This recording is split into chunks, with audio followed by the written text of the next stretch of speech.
લાલાનું ત્રીજું જન્મ નક્ષત્ર આવ્યું. એ સમયે જાત કર્મ સંસ્કાર થવા લાગ્યા. લાલાના જાત કર્મ સંસ્કાર ત્રીજું જન્મ નક્ષત્ર બાળકનું હોય ત્યારે એને જાત કર્મ સંસ્કાર કરાવવા પડે. એ સમયે ગોપાંગનાઓ આવી, યમુનાજલ લાવી, યમુનાજલની અંદર કેસર પધરાવ્યા, ચંદન પધરાવ્યા, સર્વ ઔષધિ પધરાવી, જલ તૈયાર કર્યું અને જલનું પાત્ર સાંજે ભરી રાખી દીધું ઢાંકીને. સવારે એ જલથી લાલાને સ્નાન કરાય. જે વનસ્પતિ સ્નાન કહેવાય, ઔષધિ સ્નાન કહેવાય, અન્ન સ્નાન કહેવાય. આવા અલગ અલગ પ્રકારના સ્નાન કરાવવામાં આવે. 68 તીર્થ મગાવી 68 તીર્થના જલથી સ્નાન કરે એટલે જાતની શુદ્ધિ થાય. ગયા જન્મમાંથી કઈ યૌનિમાંથી જીવ આવ્યો એ ખબર ના હોય એટલે એની જાત શુદ્ધિ કરવામાં આવે છે. એને આપણા શાસ્ત્રોમાં જાત કર્મ સંસ્કાર કહેવાય છે. 16 સંસ્કારમાંનો એક સંસ્કાર એટલે જાત કર્મ સંસ્કાર. સ્નાન હોને લગા, શુદ્ધિ હુઈ, પવિત્ર. પછી તો યશોદામાએ એને ગાડા નીચે જોડી બાંધીને ત્યાં સુવડાવ્યા, પોઢાડ્યા. ગાડામાં એક અસુર રહેતો હતો, સૂક્ષ્મ સ્વરૂપે, સક્ટાસુર એનું નામ. ઠાકોરજી કે લાવ તારો ઉદ્ધાર કર દો. આમ ચરણ ઊંચો કર્યો અને ચરણ સ્પર્શ ગાડાને થયો. ત્યાં ગાડું ઊંધું થયું, સક્ટાસુરનો નાશ થયો. એમાંથી દહીં દૂધ જેટલા હતા એ રેલમ છેલમ થવા લાગ્યા. પછી તો લાલાને છપછપિયા કરવાનું ચાલુ થયું, દહીં દૂધમાં રમવા લાગ્યા. આનો અર્થ એમ થાય કે દહીં દૂધ છે ને ભોગ છે, લાલો છે એ ભગવાન છે. જ્યાં ભોગ પ્રધાન હોય ત્યાં ભગવાન ગૌણ હોય, અને જ્યાં ભગવાન પ્રધાન હોય ત્યાં ભોગ ગૌણ હોય. જ્યાં સ્વયં ઠાકોરજી પ્રધાન હોય ત્યાં ભોગ ગૌણ બની જાય. ક્યાં ને કોને પ્રધાનતા આપવી પેલા જોવું જોઈએ. ઠાકોરજી બિરાજતા હોય કે ગુરુ બિરાજતા હોય તો ત્યારે આપણે એને પ્રધાનતા આપવાની હોય છે. પછી બીજા લૌકિક સુખને આપણે ગૌણ બનાવવાના. પછી લૌકિક કર્મ હોય ત્યારે તમે લૌકિક કર્મને પ્રધાન બનાવો. જે સમય, જે સ્થિતિ, જે સંજોગ જે હોય એ પ્રમાણે આપણે વર્તવું જોઈએ. પ્રધાન સક્ટાસુર નો નાશ થયો એટલે ભગવાન પ્રધાન બની ગયા. બ્રજમાં કોણ પ્રધાન હે? ભગવાન ખુદ પોતે પ્રધાન. લલાહો લલાહો, आज भी ब्रज में ठाकुर जी बिराजते. હજી भी લલાહો લલાહો ના અવાજ આવે છે. સક્ટાસુર નો નાશ થયો અને ત્યારબાદ ગર્ગાચાર્ય મુનિ નામકરણ કરવા માટે પધારે છે. અને ગર્ગાચાર્ય મુનિ બંને ભાઈઓના નામકરણ સંસ્કાર કરે. રોહિણીજીના પુત્ર મોટા છે એટલે પહેલા એનું નામકરણ કર્યું. દાવજી, રોહિણી, બલભદ્ર અને બલદેવ આવા નામથી સંબોધન કરી ગર્ગાચાર્ય મુનિએ એનું નામકરણ કર્યું છે. યશોદામાના લાલાનો વારો આવ્યો અને જ્યાં ગર્ગાચાર્ય મુનિએ જોયું તો એને ધ્યાન લાગી ગયું. આંખો મટકા મારતા બંધ થઈ ગઈ. એક ટસે નિહાળવા લાગ્યા. સ્થિર જોઈ નિહાળવા લાગ્યા કે આ કઈ અલગ સ્વરૂપ છે. એ પ્રાકૃત બાલક નહીં હે, એ સ્વયં બ્રહ્મ લગતે.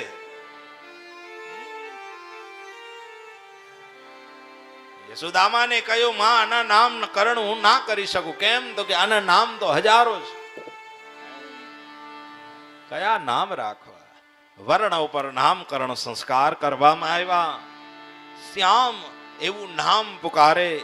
કરસયતિ ઇતિ કૃષ્ણ, સર્વને આકર્ષે એનું નામ કૃષ્ણ. ગાયોની સેવા કરે એટલે એનું નામ ગોપાલ. સૌને મધુર લાગશે એટલે એનું નામ માધવ.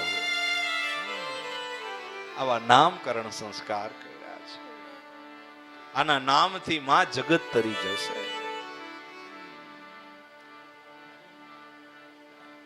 અને ગર્ગાચાર્ય મુનિએ ભોજન માટે નંદ બાબાએ આમંત્રણ આપેલું એટલે ત્યાં જ પ્રસાદ લેવાનું રાખ્યું.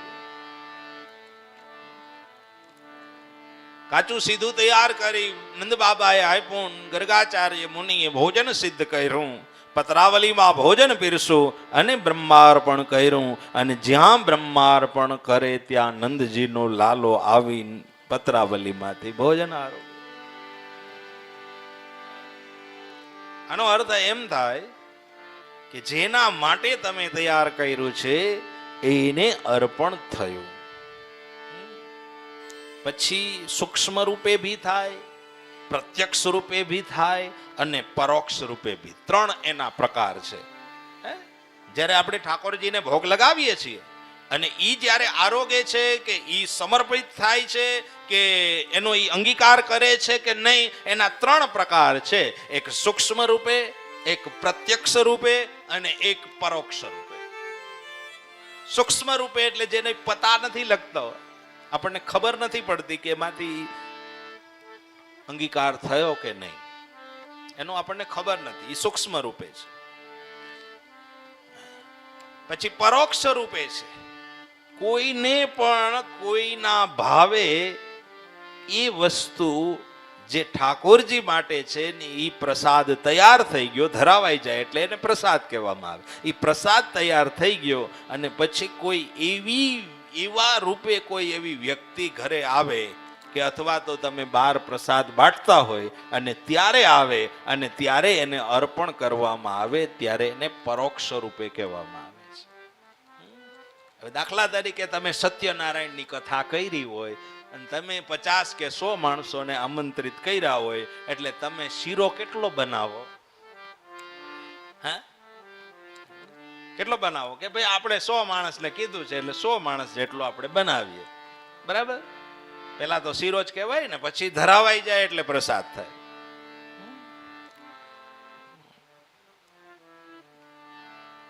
તો એટલો બનાવવામાં આવે. હજી આજની તારીખે એવો કોઈ દાખલો બન્યો નથી કે 100 ના 150 કે 200 માણસ કથા સાંભળવા આવી ગયા હોય અને ઈ શીરો ઘટ્યો હોય એવો હજી સુધી મેં ક્યાંય સાંભળ્યું નથી કે આમાં આ ઘટ્યું છે. આને કહેવાય પરોક્ષ રૂપે આરોગે છે. અને ત્રીજો પ્રકાર પ્રત્યક્ષ રૂપે. એ પ્રત્યક્ષ રૂપે આરોગે કે જે સ્વયં ખુદ આવી અને પોતે અંગીકાર કરી જાય છે. એ પ્રત્યક્ષ રૂપે. કર્માબાઈનો ખીચડો ખુદ પોતે આવી અને અંગીકાર કરી જતા હતા.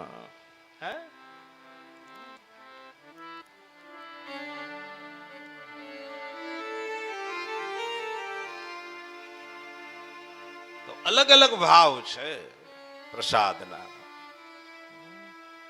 અને હંમેશા ઘરે ભોજન કરો એટલે પ્રસાદના રૂપમાં જ ભોજન કરો.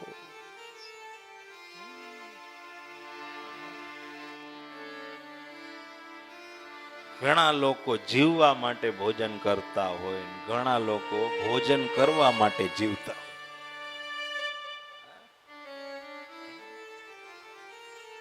તો પ્રસાદના રૂપમાં ભોજન હોય. અન્નનો પ્રભાવ છે.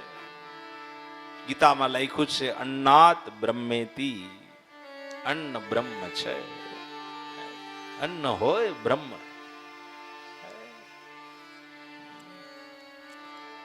અન્નનો બગાડ ન કરો. જેટલું થાળીમાં જોઈએ એટલું જ ભોજન લેવું. જાજુ બધું થાળિયું ભરીએ અને પછી ભાવે નહીં કે અથવા તો પેટ ભરાઈ જાય એટલે વધે એ કઈ પાછું મૂકવા જવાતું નથી. એ સીધું જાય ગટરમાં.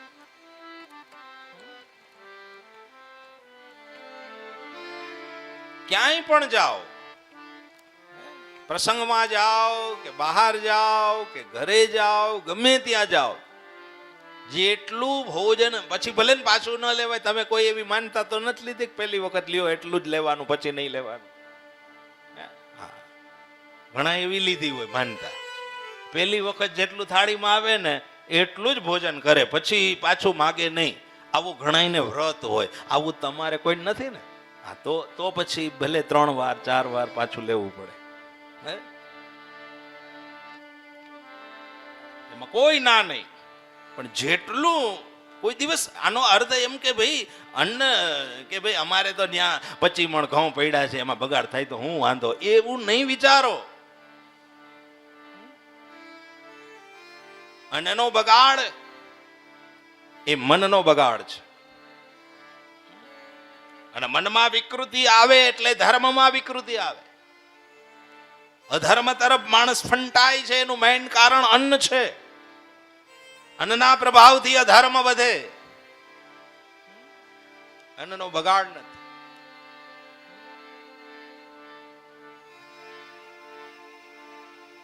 હવે આ બુફે સિસ્ટમ આવી ને એટલે આમ ઉભા આપણે પાછા બીજી વખત જવાની આળસ થાય, એટલે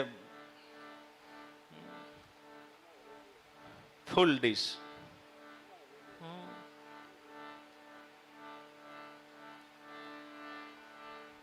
આમ તો શાસ્ત્રો અને વિજ્ઞાન પણ એમ કહે છે કે ઉભા તો પાણી ન પીવું, ઉભા તો પાણી બી ન પીવાય, આવું કે છે. તો હવે અન્ન તો ખવાતું જ નહીં હોય ને.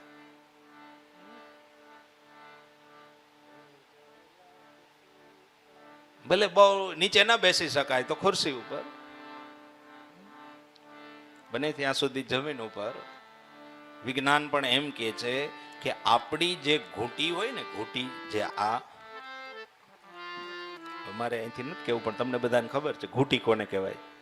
ઘૂંટી હોય એ જમીનમાં દબાવી જોઈએ. ઘૂંટી જમીનમાં દબાય અને પછી તમે ભોજન કરો, એની પાચન શક્તિ વધે.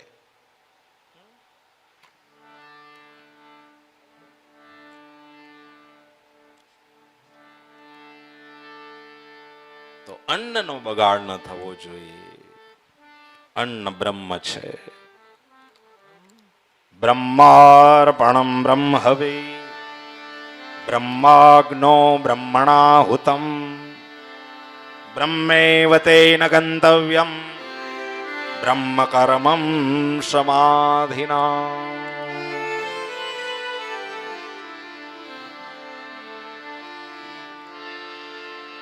મંત્ર બોલીને ભોજન કરવું.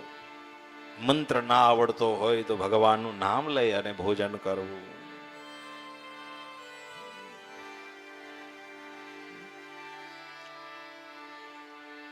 પછી એ ભોજન પ્રસાદ.